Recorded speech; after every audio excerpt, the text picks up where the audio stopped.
Hola, ¿cómo están? Espero que se encuentren bien. Estamos acá junto a mis compañeros Agustina, quien les habla Franco, Sebastián y Yael. Nos encontramos en el Museo Virginia Choquintel, ubicado en la ciudad de Río Grande, provincia de Tierra del Fuego. El tema que vamos a ver hoy y abordar es un breve recorrido sobre la historia de la educación. Sus hechos e ideas de autores que dieron comienzo en el camino desde la colonización hasta el sistema educativo argentino, desde el siglo XX. Donde también vamos a abordar la evolución haciendo foco en pedagogías, el Estado y lo corporal. ¿Cómo impacta la escuela en un espacio de control, de libertad y ciudadanía? En la época colonial, la educación se basaba principalmente en evangelizar. No priorizaba cuestiones como generar pensamiento propio a las personas. Un ejemplo de ello son los jesuitas, que armaban escuelas para poder adoctrinar de alguna manera a los pueblos originarios. No existía un establecimiento estatal que pudiera ampliar el conocimiento propio de las personas ni generar otras fuentes y salidas de conocimiento.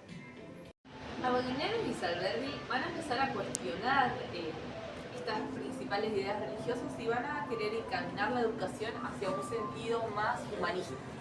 Benio va a resaltar la educación universal, gradual y sensorial.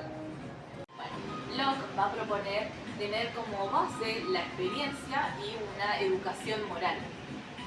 Rousseau resalta en el aprendizaje del niño y su capacidad interna. Todos estos pensamientos van a empezar a llegar a partir del siglo XX en la ciudad del Río de la Plata y van a empezar a sentar bases acerca de la nueva educación moderna. Dando inicio a la formación del Estado Nacional y la Ley 1420, con la independencia y la organización nacional, se necesitaba unificar unidades, construir ciudadanía y legitimar el poder estatal. Oxlack decía que la escuela moderna fue un instrumento central del Estado argentino. Esto se consolida con la Ley 1420 en 1884. Como objetivo tenían abordar lo social y moldear ciudadanos argentinos, establecer la escuela obligatoria, declara la educación obligatoria, gratuita y laica, propone un currículum nacional unificado. La escuela pasó a ser un pilar del proyecto nacional, enseñando lengua, historia y símbolos patrios, entre otros. Como explica Pablo Pinó, la escuela triunfa porque se vuelve necesaria para la sociedad moderna, pero también reproduce jerarquías, seleccionando saberes, disciplinas y conductas. La profe de historia Susana nos cuenta: el Colegio Militar de la Nación, sí, la Escuela de Náutica, son todas creaciones de la náutica de Belgrano. Pero él dice que tienen que formarse, hay que estudiar para lo que uno va a hacer, ¿no? Todo, él va creando cosas así, bueno. Y es extraordinario, ¿no? El que Sarmiento, pues Avellaneda, pero se llama el proyecto Sarmiento-Avellaneda, porque muchas de las cosas lo tuvo que llevar a la práctica Avellaneda. Bueno, y ahí tenemos nuestra primera ley de educación, ¿no? En 1884. 1884. Primera ley de educación. La 1420. Con un debate previo, eso muchas veces no sabemos, hubo un congreso pedagógico donde se debatió desde el contenido, del tipo de escuela, la orientación, hasta el mobiliario escolar se debatió. Un montón. O sea, que todo, hables... para abarcar todo realmente. ¿Qué vamos a enseñar? ¿Dónde vamos a enseñar? La formación de los docentes, todo se debatió en ese famoso congreso pedagógico. Y en junio del 84 se da la ley 1420, que es la ley de educación Obligatoria, gratuita Laica. y laica.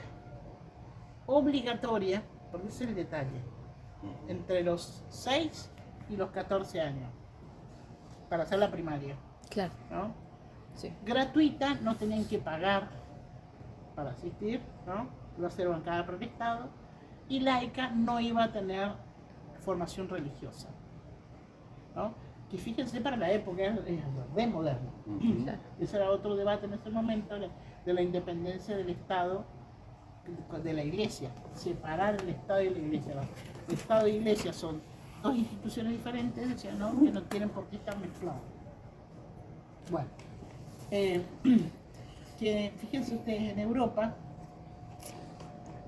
cuando Don Bosco también empieza, Don Bosco junta a los niños, era un desastre. Pasaron en la zona donde él vivía por unas crisis, porque hubo guerra alrededor, invasiones y unas sequías, ¿no?, que hacían que los campos no produjeran y demás. La familia tenía un montón de chicos, los hombres se iban a otro lado a buscar trabajo, que van las mujeres con los chicos a darle comer qué.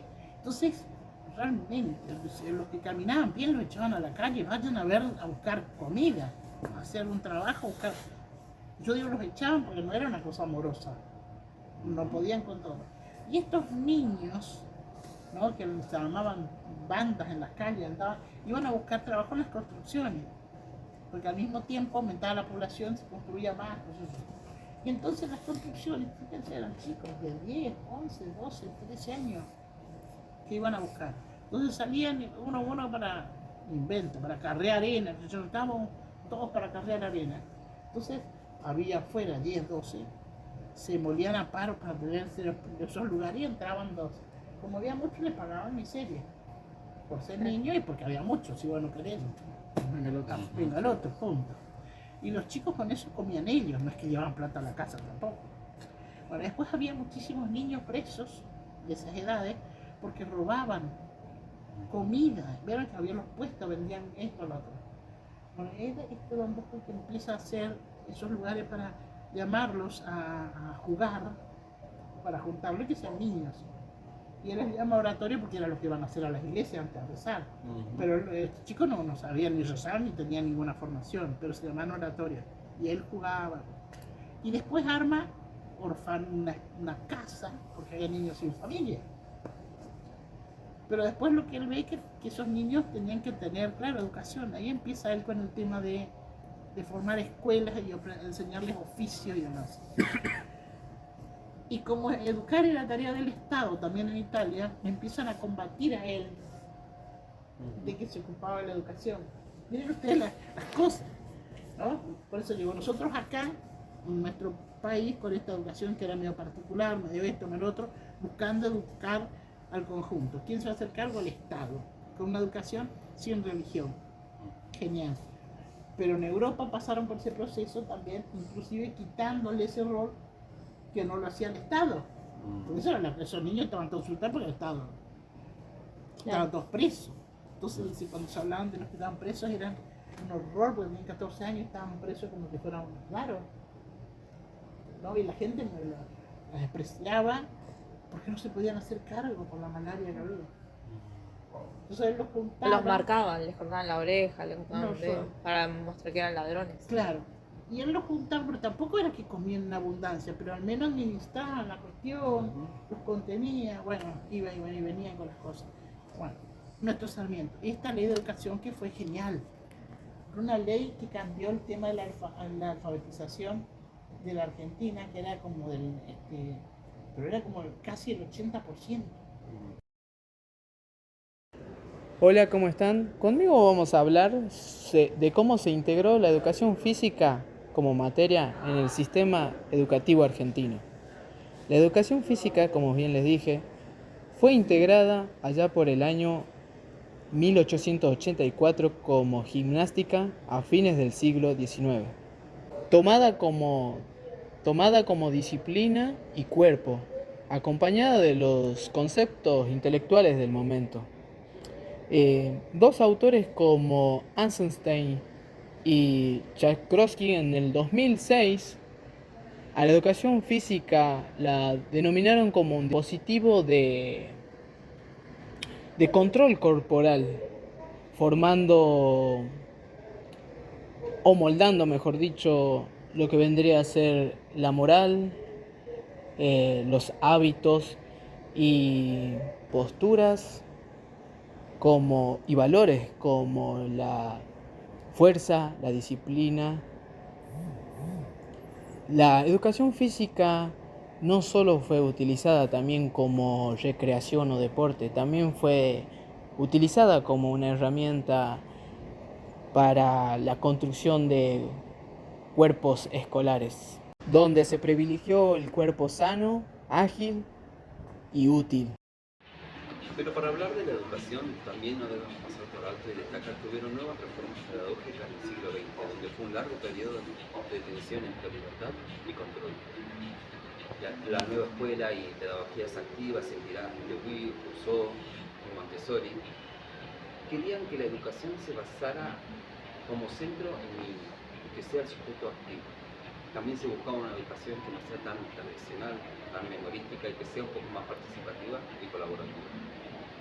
Años más tarde, con la reforma universitaria en 1918, lo que se va a buscar es una exigencia en cuanto a más autonomía, cogobierno, libertad de cátedra y que hubiera una apertura democrática del saber.